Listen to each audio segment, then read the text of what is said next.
Assalamualaikum warahmatullahi wabarakatuh. Perkenalkan, nama saya Hendra Rahman, pendamping sosial PKH dari Kabupaten Padang Pariaman. Dalam video kali ini merupakan video simulasi pencegahan dan penanganan masalah stunting pada anak. Sesi 14, mendukung keluarga mengakses layanan untuk penanganan anak stunting.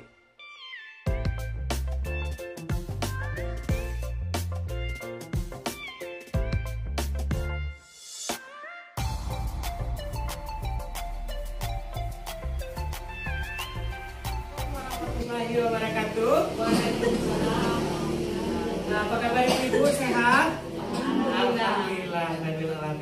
Ibu-ibu, marilah kita selalu mengucapkan syukur kepada Allah Subhanahu wa taala karena telah memberikan kita rahmat dan karunia-Nya, baik itu berupa kesehatan dan kesempatan sehingga kita bisa hadir dan berkumpul pada pertemuan kita di hari ini. Tapi sebelumnya ibu-ibu harus semangat dulu ya.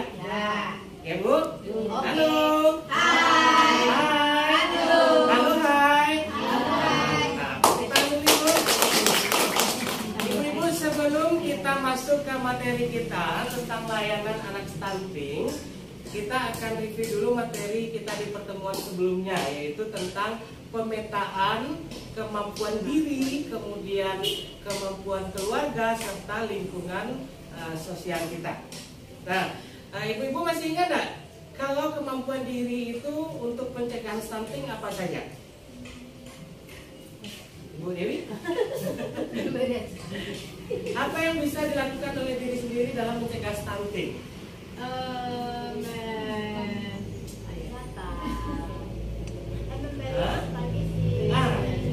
Bisa memberikan asupan gizi, baik bagi diri kita tadi yang sedang hamil ya Bu ya, ataupun bagi balita. Oke, kemudian ada lagi Bu, selain asupan gizi apa yang bisa diberikan atau dicegah oleh diri sendiri? Masalah kesehatan ya, kesehatan dan gizi ya. Kemudian masalah kebersihan ya, itu termasuk ada sanitasi, cuci tangan pakai sabun dan air mengalir, ditambah juga dengan penggunaan jamban sehat. Tepuk tangan dulu Ibu. Mantap sekali. Apakah ibu-ibu pernah mendengar di sekitar tempat tinggal ibu itu anak yang kena stunting? Ada? Ada. Kemudian kalau kita berandai-andai ibu, seandainya jika keluarga ibu yang mengalami anaknya stunting, apa yang bisa dilakukan atau apa yang keluarga ibu lakukan? Konsultasi ke bidan desa, konsultasi kesehatan ke bidan desa. Kemudian ada lagi Bu? Udah? Itu aja Bu? Nah, apa yang bisa diberikan masyarakat untuk mendukung pencegahan stunting? Apa dukungan yang bisa kita berikan kepada keluarga tersebut? Memberikan support yang positif. Bagus sekali Bu. Kemudian selain support apa lagi Bu? Berarti kita nggak boleh mengolok-olok ya Bu ya? Kita tidak boleh mengolok-olok kalau anak si A ini atau anak tetangga kita stunting. Kemudian ada lagi, bisa nggak kita sebagai tetangga membantu melaporkan? Bisa ya. Nah, kita juga bisa memberikan fasilitas ataupun bantuan untuk melaporkan kalau anak tetangga ini sedang kena stunting. Kemana kita melapor Ibu? Ke Posyandu bisa, ke Puskesmas bisa, bidan desa juga bisa. Kalau ke pendamping PKH bisa Ibu? Bisa. Nanti kami juga akan bisa membantu untuk memfasilitasinya Ibu ya. Tepuk tangan dulu Ibu. Kita kasih tepuk mantul Ibu ya. Tepuk mantul. Mantul. Mantap betul. Ya. Jadi dua hal yang bisa kita lakukan ya Ibu ya. Pertama, untuk mengoptimalisasikan pemanfaatan bansos yang kita dapatkan untuk pemenuhan gizi ya, pemenuhan asupan gizi. Yang kedua, kita bisa memanfaatkan akses layanan untuk menangani permasalahan stunting. Ya Bu ya? Oke. Nah, kemudian muncul pertanyaan baru Ibu. Kemana saja atau apa saja akses yang bisa kita rujuk sebagai penanganan masalah stunting? Posyandu, Puskesmas, bidan desa ya. Itu adalah sumber daya yang bisa kita manfaatkan Ibu ya. Berarti puskesmas iya, bidan desa iya, posyandu iya. Nah, pertanyaannya lain dari itu apa lagi, Bu? Ke nagari bisa. Nah, kita mulai dari tingkatannya dulu ya, Bu ya. Kalau tadi ada bidan desa bisa, puskesmas bisa, posyandu bisa, warung juga bisa, Ibu ya. Warung itu karena dia menyediakan asupan gizi ya yang lengkap. Untuk BPNT biasanya itu memang ada standar sumber pangan seperti karbohidrat, kemudian protein, vitamin dan mineral. Jadi ada beberapa akses layanan yang bisa kita temui seperti bidan desa, kemudian puskesmas, posyandu. Lain dari itu, Ibu, kalau seandainya di tempat kita atau di lingkungan kita itu ditemukan masalah stunting atau ada anak yang mengalami stunting, itu bisa kita akses layanan di tingkat desa dulu ya, Bu ya. Ya, di tingkat desa itu dulu, Bu, kita lihat kalau kita di sini menyebutnya nagari ya. Nagari, di dalam nagari itu ada seperti wali korong ya.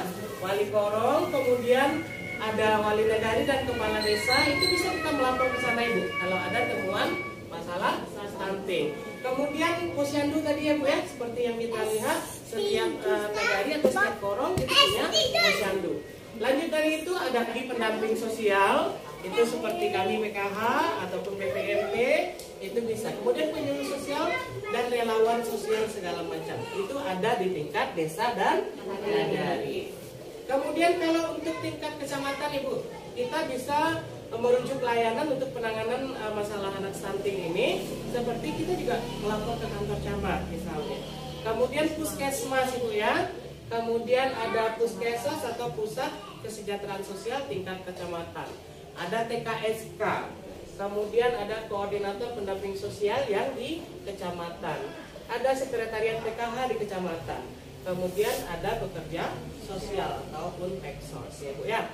Kemudian untuk tingkat kabupatennya, Ibu, jika bisa kita berikan akses layanannya yaitu berupa dinas sosial, Ibu ya. Ada dinas sosial, kemudian ada puskesmas di tingkat kabupaten, kemudian RSUD. Kalau seandainya anak itu butuh pelayanan ataupun perawatan yang intensif, Ibu, itu bisa kita masuk ke RSUD ya.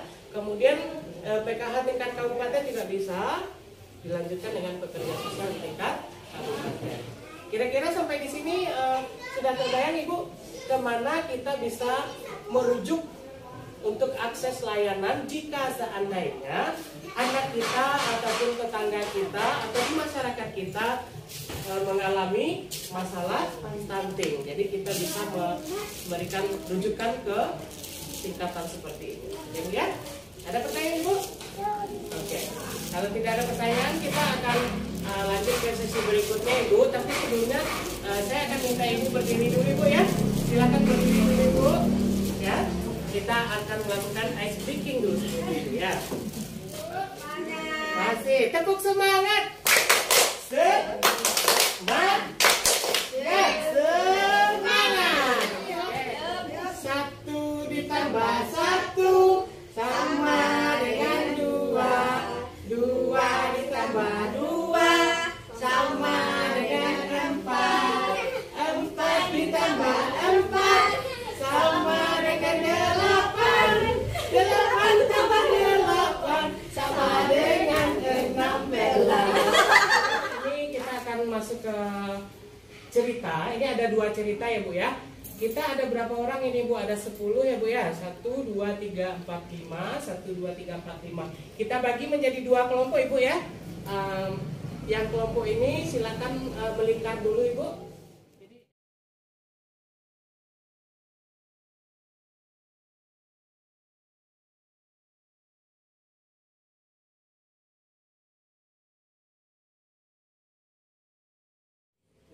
Masing-masing kelompok itu silakan berdiskusi, Ibu, untuk menentukan nanti siapa yang akan berperan di dalam ceritanya, siapa saja yang ada. Kemudian silakan tentukan sikap yang dilakukan oleh orang tua seperti apa, oleh keluarga seperti apa, termasuk nanti sikap masyarakat, ya. Kemudian pihak-pihak mana saja yang dilibatkan. Ya, pihak-pihak mana saja yang dilibatkan kalau itu memerlukan ajuan atau menunjukkan layanannya, ya, pihak siapa aja. Nah, kemudian nanti terakhir kelompok akan memerankan satu simulasi sebagai pendamping PKH dan segala macam.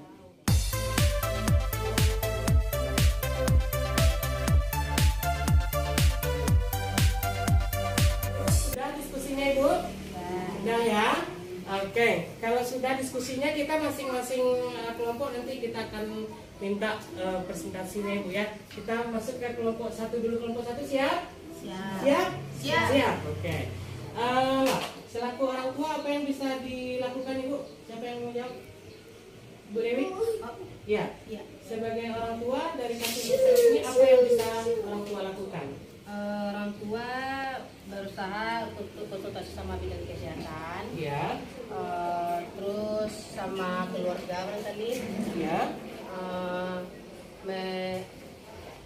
menjelaskan kepada bidan desa apa seharusnya yang diambil tindakan mengenai anaknya yang sedang stunting. Ya Ibu ya. Ditanya. Oke. Kalau pemenuhan gizi tetap Ibu? Pemenuhan gizi dari orang tua tetap ya? Stimulasi tetap Ibu ya? Oke. Kemudian kalau pendapat dari kelompok satu, bagaimana yang sebaiknya dilakukan oleh pihak keluarga? Ya Ibu ya. Dari keluarga kira-kira? Harus memberi support. Harus beri support seperti tetap distimulasi ya Bu ya? Oke. Ditambah lagi Makanan yang bergizi. tetap dikasih makanan yang bergizi. Dukungan tetap Ibu tadi support ya Bu ya? Kebersihan. Tetap menjaga kebersihan. Oke. Cukup Ibu? Cukup. Kalau dari masyarakat, seandainya kita sebagai masyarakat terhadap kasus Asep ini, apa yang bisa kita lakukan? Siapa yang mau jawab? Konsultasi ke bidan. Kita menyarankan ya Bu ya? Menyarankan untuk berkonsultasi ke bidan. Kemudian tidak mengolok-olok, berarti kita tetap support dia. Ya. Kemudian ada lagi Bu? Cukup dulu? Cukup dulu. Pas ya. Kalau misalnya kita lihat ini pihak-pihak mana saja yang bisa kita libatkan dalam kasus si Asep ini? Nagari atau desa ya. Kemudian pendamping PKH. Siapa lagi kira-kira? Puskesmas bisa? Oke gitu.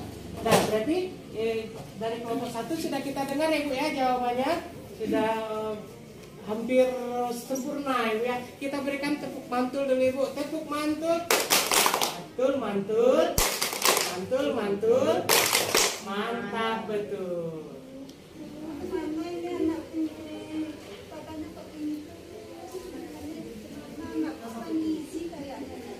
Kenapa Bu anaknya? Ini Bu, ini anak saya udah 3 tahun. Ya. Badannya kayak gini. Udah 3 tahun Asepnya ya? Aduh. Udah usahain belum Bu konsultasi sama bidan? Belum, di daerah terpencil juga rumahnya. Ibu dapat bantuan gitu, ada bantu PKH kan? Ada. Nah kalau seandainya ada Bu, menurut kondisi Asep sekarang, kalau seandainya Ibu ada menerima bantu PKH, usahain Ibu ya. Kalau ada bantuan, beli telur misalnya, utamain dulu untuk gizi, beli pertumbuhan Asep. Nah sekarang kita pergi ke Ibu bidan aja Bu ya, dengan konsultasi. Boleh Ibu mendampingi? Insya Allah. Kelompok satu, iya. Karena sudah memerankan cerita tentang si Asep tadi. Ibu-ibu, dari cerita yang ditampilkan tadi, apa yang bisa kita ambil inti cerita atau kesimpulannya? Ya, ada yang tahu? Dari Nina yang 4 tahun, kemudian dari Asep yang 3 tahun, bisa kita simpulkan ibu-ibu bahwa walaupun anak kita sudah di atas 2 tahun, kalau memang dia sudah ada indikasi stunting, kita bisa melakukan pencegahan dan penanganan dengan mengoptimalkan ya pemanfaatan bantuan sosial kita, baik itu PKH ataupun DPNT, untuk asupan gizi yang cukup ya. Selain itu juga kita harus memberikan stimulasi ya Ibu ya, stimulasi atau rangsangan kepada anak sesuai dengan tahapan usianya. Ibu, jika anak kita terkena stunting ataupun sudah indikasi stunting, maka kita sebagai orang tua, Ibu, perlu memanfaatkan layanan kesehatan ya, Bu ya. Kita bawa dia ke posyandu ataupun puskesmas agar nantinya tidak terjadi keadaan yang semakin memburuk ya, Bu ya. Kemudian sebagai orang tua dan masyarakat, Ibu, apa yang bisa kita lakukan? Kita bisa memberikan rujukan untuk mengakses layanan seperti ke pihak-pihak yang sudah kita bicarakan tadi, terutama kepada SDM Kesos ataupun pendamping PKH yang sering kita temui di setiap bulannya, Ibu ya.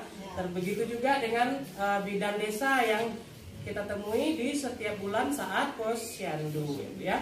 Nah, jadi demikian ibu-ibu yang bisa kita lakukan jika ada anak kita ataupun keluarga kita yang terkena stunting, bagaimana kita bisa memberikan pencegahan dan penanggulangan secara maksimal dan lebih awal ya.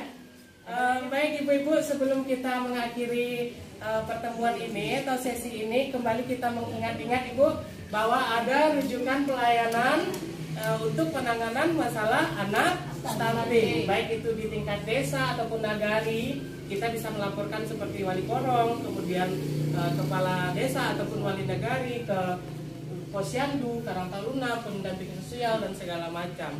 Untuk tingkat kecamatan Ibu juga ya, ada kantor camat, ada puskesmas, kemudian ada TKSK dan segala macam. Untuk tingkat kabupaten ada dinas sosial, kemudian ada RSUD dan segala macamnya Ibu ya. Oke, ibu-ibu nanti setelah pertemuan ini disampaikan kepada suaminya Ibu ya, disampaikan kepada suaminya, disampaikan kepada keluarganya, apakah itu orang tuanya atau bahkan tetangganya Ibu ya. Jika ada anak ataupun tetangga yang mengalami stunting, jadi kita bisa memberikan rujukan akses layanan ke seperti yang sudah kita pelajari hari ini. Kemudian di rumah ibu-ibu juga harus mengisi tabel janji diri ya untuk melakukan pencegahan dan penanganan stunting pada anak. Siap ibu-ibu? Ya. Halo. Hai. Halo. Kita terakhir untuk semangat, tepuk semangat. Semangat. Oke ibu-ibu, terima kasih banyak Ibu atas waktu dan kesempatannya. Mudah-mudahan apa yang kita pelajari hari ini, apa yang kita diskusikan hari ini, kita bisa mengubah atau mencoba untuk memperbaiki perilaku kita di rumah Ibu ya, guna untuk melakukan pencegahan dan penanganan stunting. Stunting? No. Lagi Bu, stunting? No. Assalamualaikum warahmatullahi wabarakatuh. Waalaikumsalam.